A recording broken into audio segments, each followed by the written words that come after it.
Parents, how do you set your child up for success? You start with Success Academy, a school that's been doing it for nearly 2 decades. At Success Academy, our kids consistently rank in the top 3% in New York State for math and reading. And 100% of our graduating seniors have gone on to 4-year colleges. From day one, your child is immersed in a culture of excellence in academics, arts, and athletics. They'll learn skills and habits to thrive in and out of school. How do you set your child up for success? Join Success Academy, a community that's invested in their success, from their first day of school until they leave for college. So when your child graduates, they'll have the confidence and passion for learning that will lead to success in college and in life. How do you set your child up for success? You apply to Success Academy. Applications are open now for grades K through 6 for fall 2025 at applytosa.org. That's applytosa.org. Don't wait. Apply today at applytosa.org. I'm no tech genius, but I knew if I wanted my business to crush it, I needed a website now. Thankfully, Bluehost made it easy. I customized, optimized, and monetized everything exactly how I wanted with AI. In minutes, my site was up. I couldn't believe it. The search engine tools even helped me get more site visitors. Whatever your passion project is, you can set it up with Bluehost. With their 30-day money-back guarantee, what do you got to lose? Head to Bluehost.com. That's BLUEHOST.com to start now. What's better than a day of nonstop adventure in the Poconos? The relaxation that follows. With Camelback Resort's bed and breakfast package, you'll wake up refreshed in cozy accommodations and start your day with a delicious breakfast for 4 at Hemisphere's restaurant. Then dive into fun at Aquatopia Indoor Water Park, always included with your stay. From sunrise to sunset, Camelback Resort offers the perfect balance of recreation and rest, creating an unforgettable getaway for you and your family. Visit camelbackresort.com/specials to book now.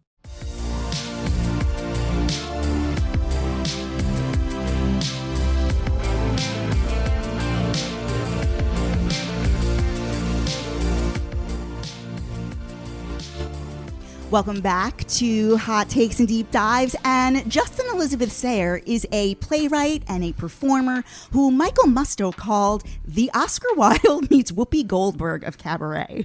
You're a fixture of the downtown cabaret scene here in New York with your first long-running variety show, The Meeting, which has now evolved into Night of a Thousand Judys. Oh, yeah. Absolutely. Hi, Justin Elizabeth Hello. Sayre. How wonderful to be here with you. How are you? How's your day so far? Very good. I will tell you, I guess there's that one lovely week in New York where it's like spring and blossomy, and then it smells like pee and it's hot. And I thought that was this week, but by Tuesday we're into pee hotland. I'm dressed wrong, I'm uncomfortable, but otherwise fine. Have you ever seen that meme where it's like New York actually has 12 seasons? Like around mid-April is the pollinating. Yes, it's terrifying. No, the pee would be August, which they would call Hell's Front Porch. That's what we get out. Like real Venetians. No, we don't hang around the canals around those times, we got to get out.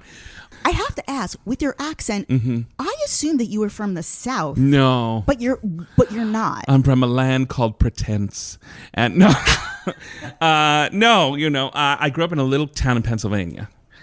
And I had a stutter when I was a little kid. And one of the ways that you learn to kind of deal with a stutter is that you elongate vowels and kind of, and it's now evolved into kind of half MGM, half slightly Southern. But I get called, I was recently in New Orleans and everybody's like, are you from around here? I'm like, no. In my heart, yes, but in reality, no. Well, we are gathered here today. We are.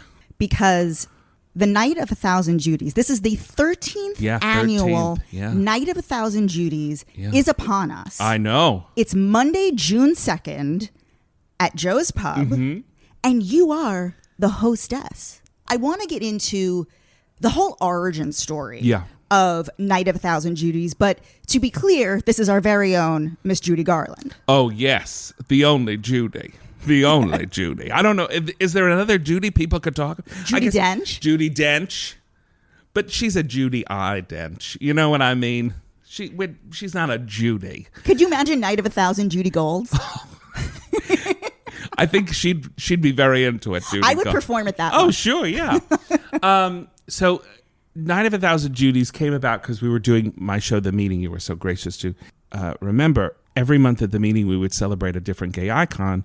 So Judy was born in June, died in June, Gay Pride is June. It all just kind of seemed to converge into a really great way to celebrate this icon, the gayest of gay icons. But I think if we trace this back, and I want to quickly say for this year's Night of a Thousand Judys, there are tons of performers. This year, Nathan Lee Graham, Leah Delaria, the group Betty, they do the Albert theme song. They're going to be performing. And like last year, Justin Vivian Bond received the first ever Judy Icon Award. Yes. So in the 12 years prior, who have been among the performers at this event? Well, we had Sarah Dash from LaBelle. Was an amazing. We had Martha Wash. We've really had a cavalcade of Broadway stars. We've had Melissa Errico, and we have some mutual friends. Oh, I'm sure. Dan Fortune and Adam Rosen, the producers of this event, and they've been with you for over forever. A decade. Forever. Working on your live shows. So I was lucky enough to attend last year, and what I loved is that it's not just a bunch of people doing Judy impressions. Oh, no, we don't allow that, actually. It is people reinterpreting her work and putting their own spin on it. Absolutely. So like I know Betty, the band, they're going to be doing the trolley song. Yeah. Chang, chang, chang with the trolley. And they're an a cappella group. And like maybe they'll do a backbeat to it, but like it's going to sound like them. Oh, absolutely. And that's what we want. That's what it has to be, because you're never going to be Judy Garland. We all want to be, but we're never going to be that. And Judy didn't want you to be her. She wanted you to be you. It kind of coalesces around that spark that is unique about each of the performers, and that it all is aimed at helping people that are forgotten about in my community all the time. I think when we talk about gay issues, we kind of, the media would certainly sell us on like two white gay guys and their 2.3 children. Mm-hmm. The community is much larger than that. So the way it works is you reach out to a bunch of potential performers. Absolutely. Actually, Natalie Joy Johnson did last year. I love Natalie. I see her every time she's at Green Room 42. She is Natalie Joy Johnson. And I know she's been around forever, obviously. She is an untapped, I would say that she is the heart of cabaret, really, truly. I mean it. She is Bette Midler in the baths, without a doubt. I know many other people have tried to use that moniker, but she is actually doing that kind of work, and it's incredible. I agree. I totally agree with you. It's incredible. So you reach out to a bunch of potential acts, and they are allowed to choose the song, presuming there's not like a bidding war for... Oh, sure. There always is a bidding war for The Man That Got Away, and, there's always a bidding war. But I love how nobody is allowed to choose Over the Rainbow. No. Because you solve this problem by making it a group, everyone at the end, that's the encore, everybody comes out on stage together and sings Over the Rainbow. Absolutely. It is so part of the myth of her that I felt as though it was the simplest way to kind of take that out. Now go and find something else. Because like you said, we really do allow all the performers to find their own way into Judy. We don't want anybody to do a Judy imitation ever. I love how you say that you actually you don't prefer young, happy Judy. You like Judy like a few drinks in. Oh, absolutely. I like short-haired 1961 Judy Garland. That's my Judy. She's been through shit. You know what I mean? And she was very funny. And I like that Judy because I think that's a Judy who has found their way through it and is now performing on their own terms. I don't know if have you ever seen that Judy Davis movie, Me and My Shadows? I swear to God, I have brought this up in at least 2 episodes. Oh, good. I was on vacation with our dear friend. We actually have a studio audience. Oh, we today. do. We do. Actually do. We're going to bring him into the conversation. Our very own Dan Fortune, friend of Ben Rimmelauer, friend of Fire Island. I was telling Dan how my friend from the band Betty had shown me that film. And should that be the entry point beyond The Wizard of Oz? Should that be the entry point for a student? I consider myself a student of Judy. I'm on my Judy journey. Okay. Like I've seen... It is an entry point. I don't know that it's the entry point. I think the entry point would probably be the Judy Garland show. just watch her. Just watch her, because that's like a masterclass of how simple she gets it. I mean, the one I did, so I was very lucky to do a show at Joe's called The Gay BCs that I then turned into my book From Gay to Z. And for the Judy section, I was like, oh my God, I could really, as we're finding out on this podcast, I could talk about Judy for a long time. But I just showed the clip of her singing Old Man River, which is incredible. Yes. And I broke it down for the audience, being like, watch what she's doing. Watch what she's doing. Watch. And I had a dear friend of mine who had never been kind of a Judy person before, just watched me watch them kind of having this experience with him. And he was like, oh, I got it. You know, he leaned back and all of a sudden it all made sense. And so I would say I always like going back to the source material of watch what she actually does, because that's the magic of her. You know, I think there's a lot of imitation. It's like Barbara. Do you know what I mean? Like, there's a lot of imitations and you can do the things, or Cher. Like, everybody does a Cher and they're offhanded. But really go back and watch Cher sing an opening number on the Cher show and be like, why was this magic? Mm-hmm. And you'll see it. You will see that, oh, wow, she really is simple. She communicates well. She's so sleek and sexy and fun. And you get it.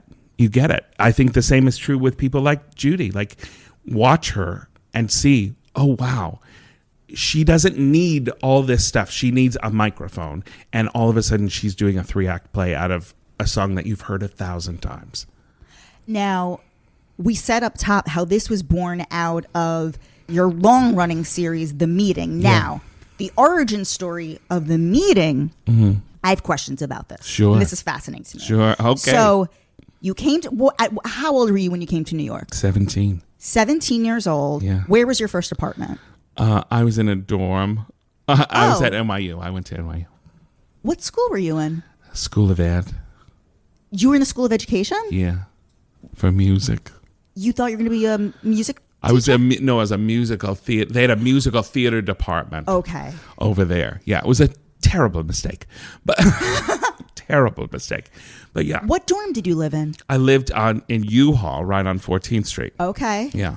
I lived in U-Haul. I moved out of there because my roommate was a goth and kept having sex in front of me, and it was real weird. Can I tell you something? Yeah. I lived in Weinstein Hall and in Hayden Hall, and my straight girl roommate would fuck these guys, and I wasn't out yet. I'm 18 years old, and I think I fully had maybe a baby little mini mentee B. I called my parents crying. Yeah. By the end of the first semester, I was like, something's got to get, I was dealing with a lot. Yeah. And you would think it would be New York. You think it would be New York. No, it wasn't New York. I got along in New York great. I mean, I'm from New York. Oh, so it was easier for you. No, but I was still going crazy. Yeah. Okay, let's focus. Yes. Okay. You come to New York. Yeah. You're at NYU. Uh-huh. You're studying musical theater? Yes. Okay. But yet you're not in Tisch. That's confusing, but we're not going to get lost in the weeds. Yeah. Well, we can't. But my parents had said you can go to New York, but you can't major in theater. Why? Because you will never get a job. You'll never work. And you need to have a backup plan. Okay. So I came to NYU as an English major. And I think I was at school probably about 4 weeks, and there was an audition for a show in NYU at School of Ed Musical Theater. They were doing Brigadoon, and I had done Brigadoon in high school, so I thought, oh, I should go audition. How wonderful. I can still do shows even though I can't be a major. So I auditioned for the show. I got 10 callbacks, which was ridiculous for even a college show. And 10 callbacks. You're auditioning for Saturday Night Live. Yeah, are you putting me on hold? Call my agent, And I didn't end up getting the show, but the head of the department called me and said, why are you not a musical theater major? And I said, well, my mother won't. My mother said no. He said, well, we want you in this department. And I said, well, you'll have to call my mother. So he did. He called my mother and said, I think your son could have a real career. And they allowed me to switch. Wow. Yeah. You graduate. NYU. Mm-hmm. You're figuring things out. Yeah. And you're an actor. Mm-hmm. And you're up for 3 major opportunities. Yeah. So you're up for these 3 major opportunities. Mm-hmm. You wind up getting none of them, and you wind up creating your own thing, which becomes the meeting, which we're going to talk about. Yeah. What were those three? You said that these opportunities would have been like life-changing. Yeah. What were those three things? I was in final callbacks for the first replacement of Barfi in Putnam County Spelling Bee. Okay. He had the guy who had won the Tony was leaving, and I was in final callbacks for that. The second one was the first big revival of Boys in the Band that Mark Crowley was going to be part of, and I was up for one of the parts in that. And then the third was Importance of Being Earnest with Lynn Redgrave at Paper Mill. Okay. And I was in final callbacks for all three. You were in final callbacks for all three. Yeah. Boys in the Band. You know, I saw the one that Ryan Murphy produced, and then didn't they make a film? Yeah, No, like it was on Broadway. Yeah, on Broadway, and then they made a film. And then they made a film. I know a lot of people don't like the Boys in the Band because it's just a bunch of gays like yelling at each other. That's all right. That's not entertaining. You are not entertained. No, I am. Okay. You know? And so you go off and you're like, I'm going to create my own thing, and this becomes the meeting. And so you approach the duplex, the iconic like 99-seat. Oh yeah. Room, and you say, I want to do this show. If it's bad, we never have to do it again. But if it's good, I'd like to do it every month. Yep. And you wound up doing it every month for 8.5, 9 years. 8.5, 9 years. Yep. So how is the meeting different from the the one where you present like, okay, here, watch, share, do this? What's the difference? Well, the meeting was set up. The premise of the meeting was that it was the meeting of the International Order of Sodomites. That it was a closed meeting for just the membership. Okay. So I was the chairperson, and I would come out with my little gavel or whatever I had then, and say, the meeting, in session, and we would do sections about, topical things that were coming up, and talk about the politics of the day, and I could write sketches for different, holidays or political things. It had its own format very early on, and then that format kind of allowed me to do other projects because I could say, oh, well, we could do this sketch, or we could do this here, and this will fit. My other projects did not ever kind of tread on that format. Though I think I became very identified with like a very political, very smart, gay commentary was a lot of the comedy that I was doing because of that show. But it's allowed, the meeting was the gift that gave so much. I ended up getting a job for Two Broke Girls from the meeting. I ended up getting a book deal from people coming to the meeting. I ended up, lots of things grew out of that. And I think... Well, wait, let's not skate over... Oh, no, sure. So... You said you wound up writing on Two Broke Girls. So Michael Patrick King, was he in the audience or did he just see a clip? He saw a clip. But he just came across it online? Well, he had done Bridget Everett's show at Ars Nova. He had directed Bridget Everett's show. I think it was called Under the Pink at Ars Nova. And he knew her and he knew that kind of world. And this section of the meeting had come out called the Hanky Code, where I'd kind of rewritten the Hanky Code for emotional issues. Yeah.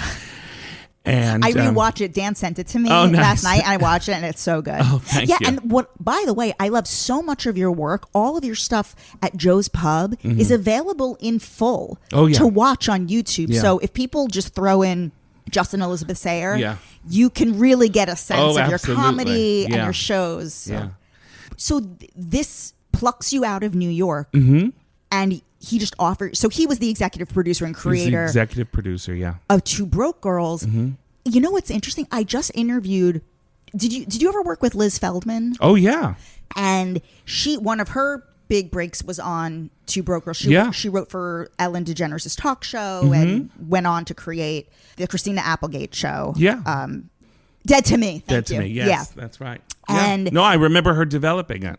We worked together every year. So you worked together on Two Broke Girls. And so what was that like coming, you're in this underground, or at least this New York cabaret scene, to working in LA. How was it like living in LA? I didn't like LA, and I still don't. It's just not for me. it's not that it's not wonderful. And I go out there and I have work out there and do things, still. It just wasn't for me, is the best I can say. But, I got this very fancy job out of nowhere. I'd never written a pilot. I didn't know anything. The first 2 weeks I got out there. So he just offered you a job. Do you want to be a writer? He said, do you want to? You didn't have to submit a sample episode or anything? I submitted 3 sketches that I had written for the meeting because I didn't actually have a pilot written. Okay. And he took me off of that. Uh-huh. Wow. Yeah. So I got out there. I knew nothing. I didn't know formatting. I knew nothing at all. And I would go home for probably the first 2 or 3 weeks. I would go home with a stack of scripts from previous episodes and DVDs and go home and watch them. Because I was like, okay, blue pages mean this and green pages mean this. And this is how they developed this story into this. And this is how they cut it. And this is because it was happening so fast. And I don't think this is speaking out of turn, but so my first year that I got on Two Broke Girls, they had a kind of a cast. They had an overhaul of the writing staff, and they had let go some people who had been on from the beginning. And I had been one of 4 new writers who were the new. You all started this show. Now we're gonna take it to the finish. And I came in having not written forever for television. And had these other experienced writers who had all written for television or had wanted to write for television, or this had been the whole goal. And probably about 6 weeks in, all the new writers were fired except me. What was going on? It just wasn't working. And it was really gumming up the works. And the morning it happened, I was getting all these texts about these writers getting fired. And I'm like, oh my God, I'm next. And I had sublet Jeff Hiller's apartment. Jeff Hiller, who's a wonderful actor and friend. He sat in that chair just a few weeks ago. I sublet his apartment because he was doing a play in New York, and I thought, oh well, Jeff's only gone a certain amount of time, and if it doesn't work out with the show, I'll just go back to New York. And I got called into Michael's office, and he said, you see everybody's gone, but do you want to stay? And I said, yeah, I want to stay. Wow. And it was the toughest thing I ever did because it was constant work. It was constant work. And we also had, we were, constant work meant we were home by 6. We didn't have a lot of overnight show. I know at Saturday Night Live they sleep there. We didn't have a lot of that, but it was really hard work. And I thank Michael for it all the time because it really taught me.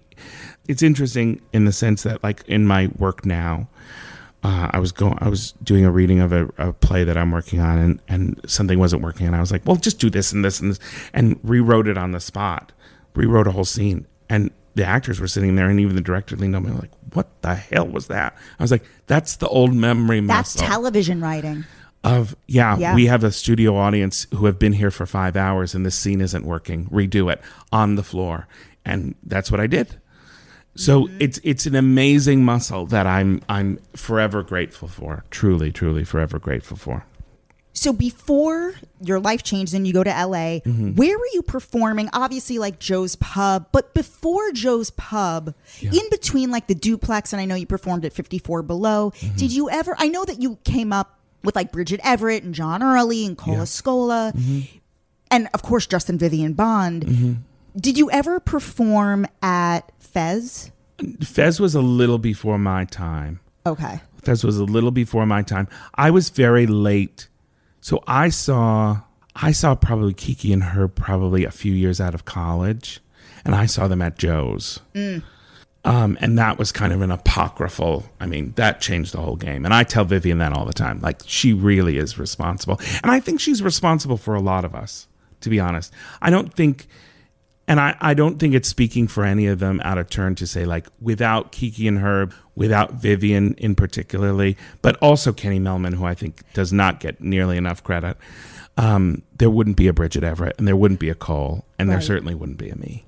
I see you and Justin Vivian Bond, and even John Cameron Mitchell, to some extent, as being kind of the last of Would you consider yourselves radical fairies? Oh, sure. Yeah, we are. I mean, we are in the sense that I've seen all of them in the woods at those functions. But yeah, I think we are. I think that exists in that way, yeah. How would you define the lifestyle of the radical fairies? Like for people who are listening and aren't familiar, can you kind of like paint the whole picture? Well, so the radical fairies, just in it from a historical thing, were kind of founded for just gay men in like, I think it was 79. By Harry Hay and his partners, Don Kilfeffner. And it was all about kind of reclaiming all the things of, for lack of a better word, faggotdom. Do you know what I mean? Of like all those things they use against us, we're going to reclaim. If you're sissies, be sissies and have different names. And, you know, and I know Vivian came to it through kind of San Francisco and those fairies that were out there. John's come to it in his own way. I came to it because you know, in the same way that you're talking about this kind of having these opportunities and then deciding to go and write my own work, I went to a fairy gathering, my first fairy gathering, and because I was like, oh, I don't know how to be gay. I never had really found my people. Where was it and when? It was in Vermont. It was in 2009, the summer of 2009. That feels recent. It's, I mean, I know it's not as recent as we'd like to think. Why does 2009 feel like 2 years ago? It's a long time ago. Yeah, but so no, I went up and I remember standing in line with people I'd barely met, and I said, "What if you had a show that was this?" And I laid out the meeting as it would be. And I said, "Would you come and see that?" And they said, "Yeah, I would." And after that summer, I got back and I went and called the duplex. So those kind of things all converge for me. But wait. Stay in Vermont for a while. Yeah, absolutely. We're not out of the woods yet. No, okay. Certainly. We're in Vermont. Mm-hmm. What's happening? There's a lot of this beautiful parcel of land. There's lots of different people, lots of different body types, lots of different ages. There's various levels of dress and undress.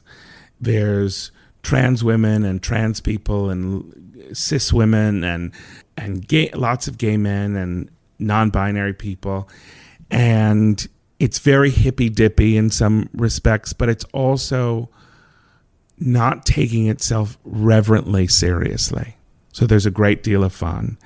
And yes, we're going to commune with nature, but we're also going to sing show tunes, and we're also going to talk about Valley of the Dolls, and you know, so there's this convergence of gayness from all quarters. It sounds like Camp John Waters. Oh, surely. And John is a big, you know, I don't think John identifies as a fairy, but there's a lot of that. Which I've always, renegade I spirit. legit want to go to Camp John Waters. In a heartbeat. Have you ever been? No. John Waters is my great white whale. I've been supposed to meet him probably 4 or 5 times, and it's never worked out. Just hang around Provincetown. I'm going to have to, because I don't know what else to do. I'm desperate to meet him. Are there performing? Like how organized is it? It's organized. Like there's like a no talent show, they call it, okay. and it's supposed to be no to no talent rather than no talent, but it's often the no. And there's a feeling of communion, and there's a lot of sex that happens, but it's not. I don't know. I think for me, when I first came to New York, you know, I came in 99. You would still see the wreckage of the AIDS crisis very prevalently. And there was a sense of, I just didn't really fit in with the gay places that I was going. That didn't feel like me. Going to the Radical Faeries felt a little bit more like me, because there was such an openness of you can be whatever you want. How did you learn of the Radical Faeries? I'd read a book about Harry Hay, and I knew that there was still kind of some things going on. And then went online, and the reason I went to Vermont was there was a Walt Whitman weekend, and I thought, oh, well, I love Walt Whitman. Of course I'll go for that. Oh, that's so great. Yeah. Now, I happen to know, I thought you were engaged, but like, joke's on me, because you're actually married by the time you walk in. I'm just legally married. I'm just legally married. And your partner okay, this is tying back to John Cameron Mitchell. So obviously there's the film Shortbus, which I saw in the theater when it came out. Oh yeah. And last year I remember becoming aware that there were these club Shortbus parties happening in New York. I think they did them twice. Yes. And I knew that one happened, and then I started following it on Instagram, and I said to my friend Mark, I really want to go to the next one. I'm like, but I don't know. Are women allowed? I felt like, I don't know if this is a place for me. Meaning, like, is it literally going to be a bunch of men in me? Sure, of course. My friend Mark was like, no. It's everything. I'm like, oh, okay. And lo and behold, the person who organizes Club Shortbus, you are marrying this person. Oh, yeah. Yeah, no, my partner Mari wrote Club Shortbus, wrote the show, and then I asked me to play the Justin Vivian role. It was an amazing experience. Are they going to do it again? She's hoping to do it again. Okay, good. It's really, in kind of one of those perfect fairy scenarios, the setup and takedown are impossible. Do you know what I mean? Because you want it to look. She goes into what is basically a blank loft space, and in 24 hours decorates it into this kind of huge fantasies with Afghans and decoration, and all through the help of Dusty Childers, who's a dear friend of mine, makes this kind of amazing space happen and then tears it down. And the idea is that you are reenacting or living in the land that is depicted in the film? There's a central story Mari has taken. Mari separated the stories from the film. So there's the story that is in the movie of the therapist who can have an orgasm. So my wife wrote a playette of that, which is kind of takes you through that whole story, uses music that is in the movie and tells that story. And that's kind of the theatrical centerpiece. Within that, there's also kind of cabaret acts to kind of move the story along. So we had people like Darlinda, and some other burlesque performers, some musical performers that kind of fill out the evening. And then the party turns into what Club Shortbus was famous for, is this place of sexual exploration. So the party kind of evolves, but within that, there's also places for performance, for expression. It doesn't have to be a quote unquote like dark light. When I think a sex party, I think like it's dark and there's terrible the back music room at the playing. Ice Palace. Do you know what I mean? Like that kind of stuff. This is not that. It's very kind of soft.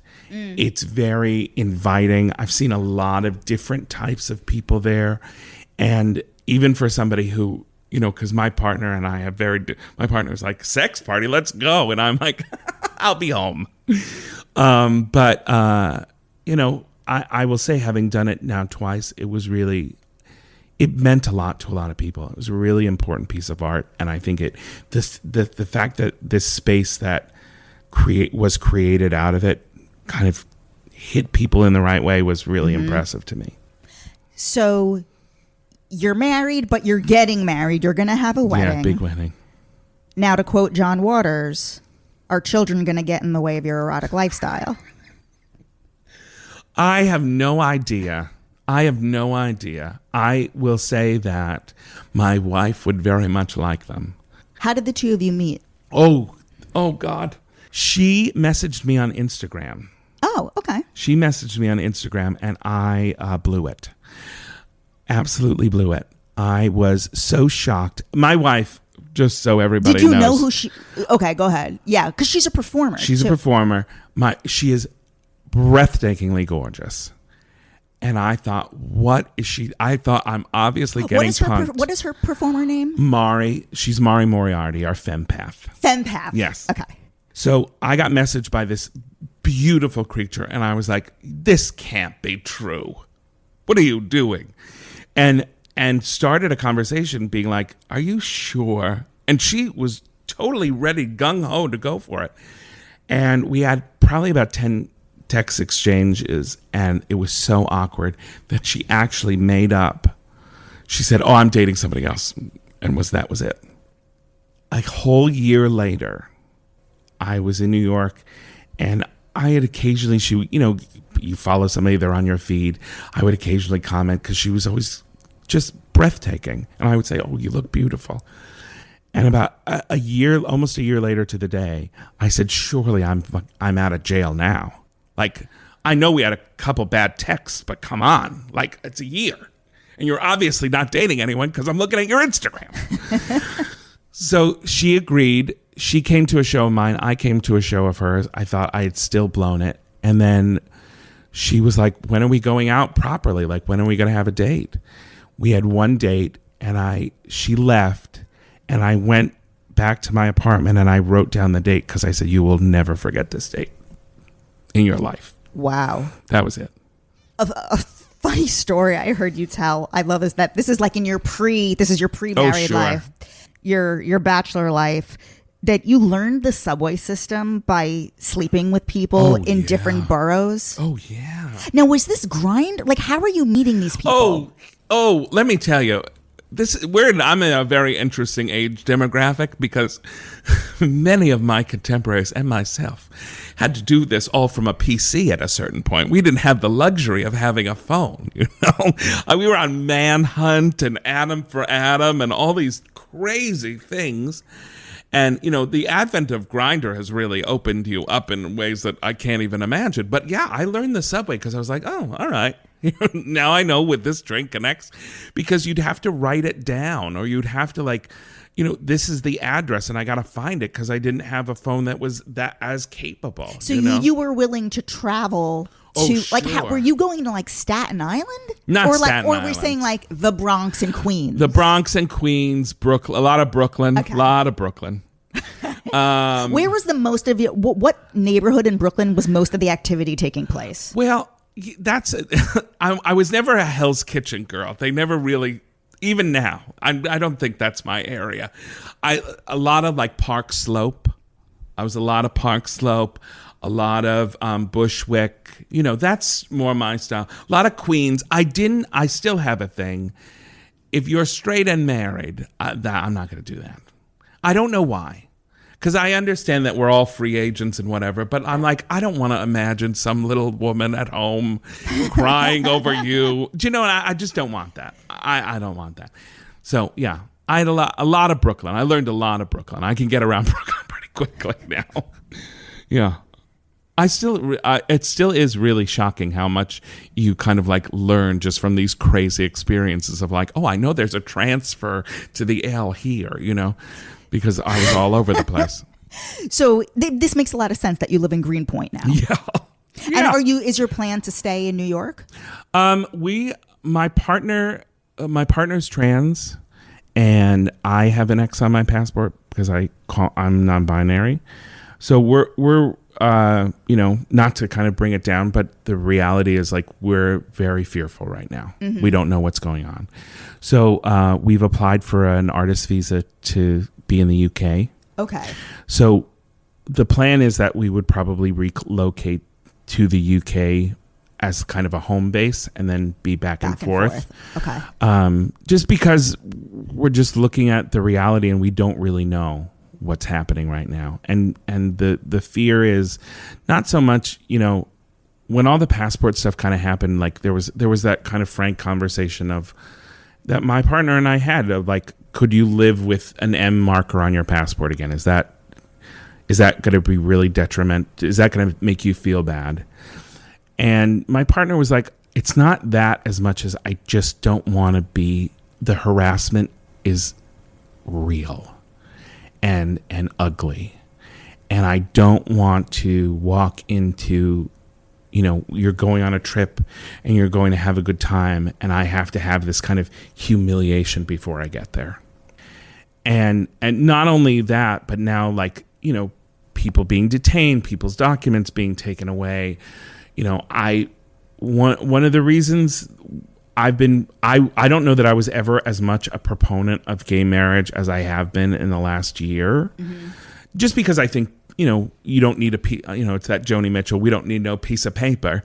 But I really think gay people right now are at risk of those rights being taken away.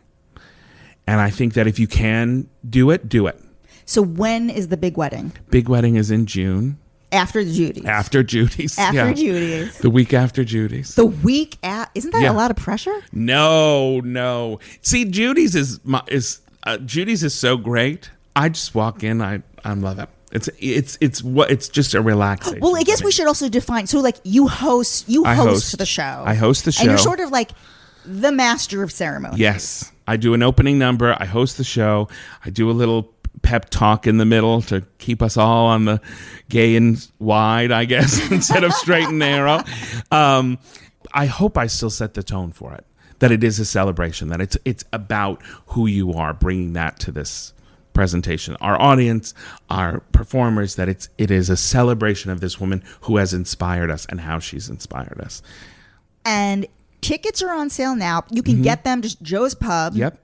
And I'm going to be there. Oh, I'm so glad. It's going to be great. It's going to be a good one. Wait, so far, Nathan Lee Graham, Leah Delaria, the band Betty. Is there anybody else? Oh, I think, there's lots to be determined. Okay, lots to be determined.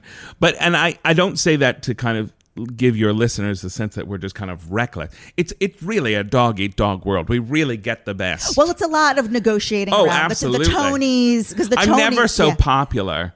I'm never so popular as Judy's. Everybody's after me being like, can I be in it? I'm glad I have a panel of people to ask, Are you big on Instagram? I'm all right on Instagram. I'm not big on Instagram. Well, I mean, we know that you can't respond to a DM properly. I can't do it. Can't do it. So should people follow you? Yes, absolutely. Please follow me. Okay. I need all the help I can get. I'd like to be better. So what is your Instagram handle? Justin Elizabeth Sayre.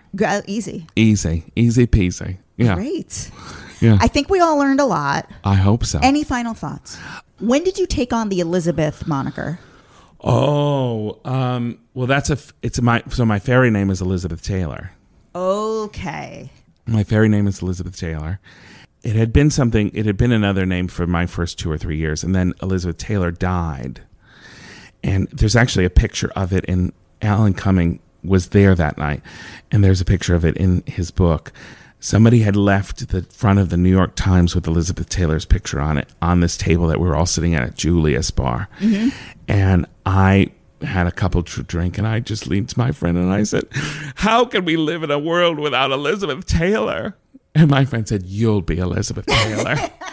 And I said, and that was it. And then it was, okay, I'm Elizabeth Taylor. This is my new name. And then I changed it legally, and that was it. It's on my driver's license. I'm committed, Justin Elizabeth Sayre. Thank you. Follow on Instagram. Yeah. I'll hopefully get better at it. I promise you that. Yeah, throw up some stories, make it engaging. Yeah, absolutely. Maybe do some face to camera. Let people see who I will. you are. I will. And we'll see you June 2nd at Joe's Pub, Night of a Thousand Judys. Yes. Thank you so much. Very good. Oh, this was great. Everyone, please follow me, JessXNYC, on Instagram. Go over to the YouTube channel, Hot Takes and Deep Dives. Throw in my name. All of these interviews are available on YouTube to watch. And we will see you soon.